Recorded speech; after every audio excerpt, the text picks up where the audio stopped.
మిత్రులందరికీ Samajwadi party Andhra Pradesh senior నాయకుడిగా నమస్కారాలు తెలుపుతూ, ఈ ఆంధ్రప్రదేశ్లో ముఖ్యంగా తిరుపతి లడ్డు మీద జరుగుతున్న ప్రచారాలు ఇవన్నీ నిజమని తేలితే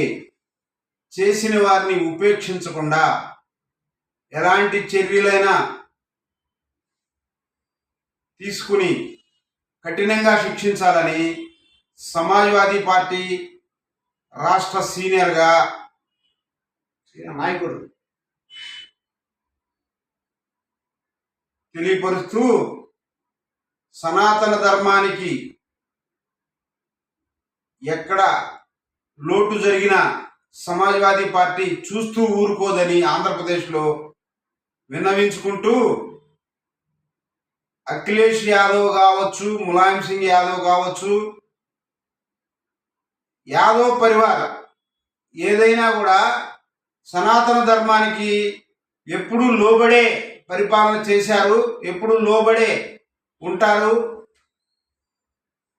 అలాంటి పార్టీ సమాజ్వాదీ పార్టీ పరంగా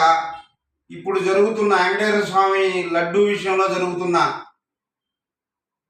ఈ కల్తీ లడ్డు వివాదాన్ని ఖండిస్తున్నాం. త్వరితగతిన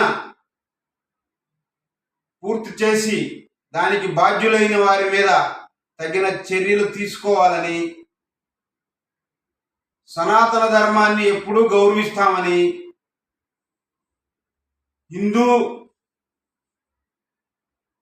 ఈ భారతదేశంలో హిందూ విజయాన్ని ఎప్పుడు కొనసాగిస్తామని మనవి చేసుకుంటూ,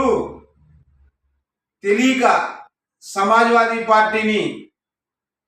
దేశవ్యాప్తంగా అపార్థం చేసుకునే వాళ్ళందరూ కూడా తెలియజేస్తూ,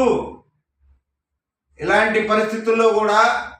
హిందూ వ్యతిరేకులం కాదు, సమాజ్వాదీ పార్టీ అంటే హిందూ వ్యతిరేక పార్టీ కాదు,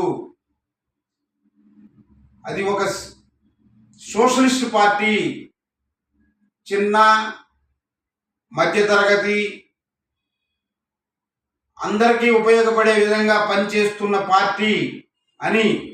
చెప్తూ, అట్లాగని హిందువుల్లో రాముడికి కావచ్చు, శివుడికి కావచ్చు, ఇవాళ ఆంధ్రప్రదేశ్లో కలియుగ దైవమైన వెంకటేశ్వర స్వామి వారికి లడ్డు విషయంలో ఆయనకు జరిగిన అవమానానికి మేము పూర్తిగా ఖండిస్తూ, అలాంటి పనులు చేసిన వారిని వెంటనే చర్యలు తీసుకుని దర్యాప్తు వేగవంతం చేసి శిక్షించాలని కోరుతూ,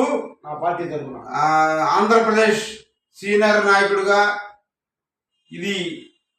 యావత్ భారతదేశంలో సమాజ్వాదీ పార్టీ సీనియర్ నాయకులు కావచ్చు, ఎవరైనా సరే దీన్ని ఉపేక్షించరని చెప్పి తెలియజేస్తూ, వెంటనే దర్యాప్తు వేగవంతం చేసి పూర్తి చేయాలని, నిజ నిర్ధారణ జరపాలని కోరుకుంటూ, అలాంటి వారికి ఎవరైనా సరే శిక్ష అనేది పడాలని,